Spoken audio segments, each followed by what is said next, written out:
You are the first live person who has spoken of so many of these things that I have read about, and now I'm sort of restless. I want to get on with it, if you will, and I know that's my mind, and I'm not even, my experience today has been that I haven't been able to appreciate, to receive life here today. I've been anxious to move ahead to experiencing life, but I can't seem to do it myself. I can't seem to sustain it.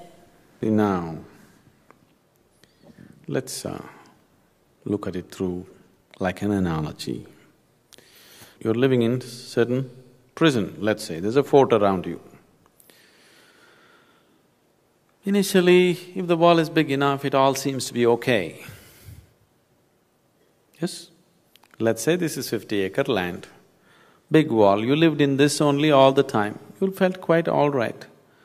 But then, suddenly you see up and the birds seem to be going beyond 50 acres. The wind seems to be blowing beyond 50 acres. There is something within you which gets into the madness.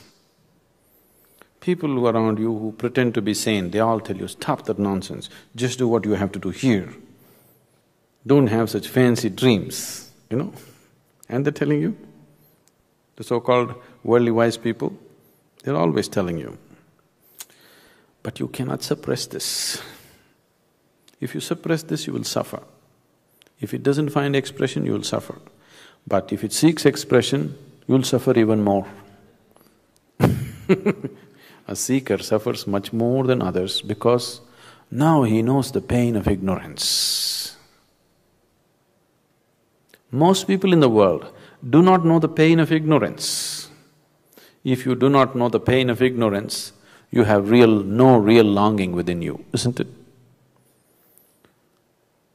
You are the kind, if you eat a pizza, you are happy.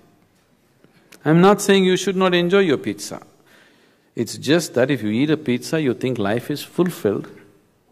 Now you still don't know the pain of ignorance.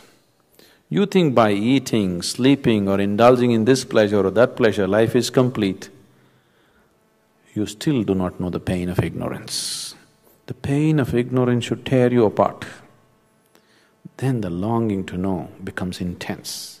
If the longing to know becomes intense, it is just one moment. The reason why it seems to be so far away is simply because the necessary longing has not come. It is just off and on longing, accordingly off and on experience. If the longing becomes so intense that till I know I cannot sleep, I cannot eat, I cannot breathe, if it becomes like that, just in one moment you will know. Because what you're seeking is not sitting on the mountain or floating on the clouds, it is within you. You know, Jesus told you, though he did his initial marketing about taking you to kingdom of God, the moment enough people gathered, he turned around and said, kingdom of God is within you.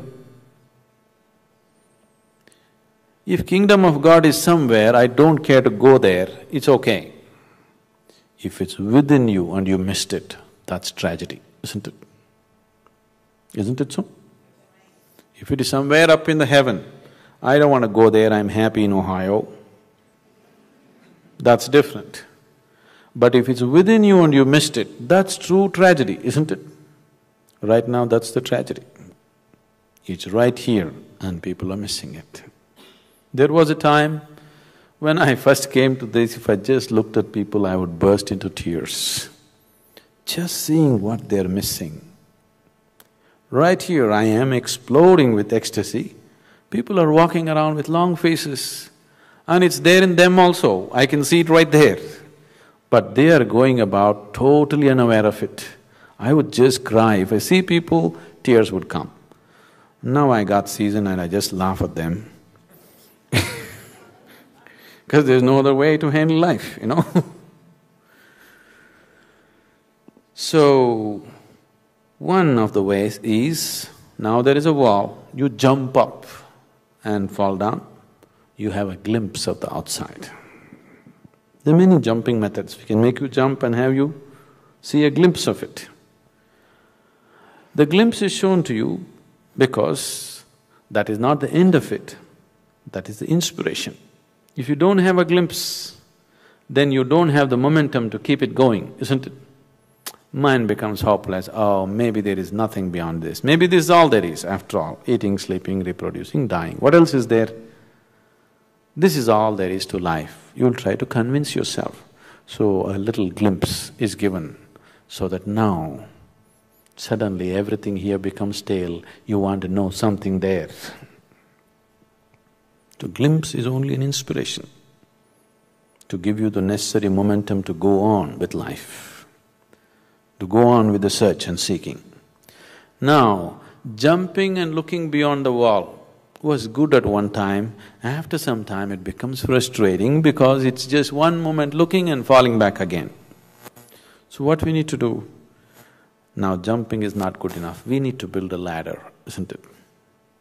I have always described yoga as a ladder to the divine. Because now you're learning how to build a ladder.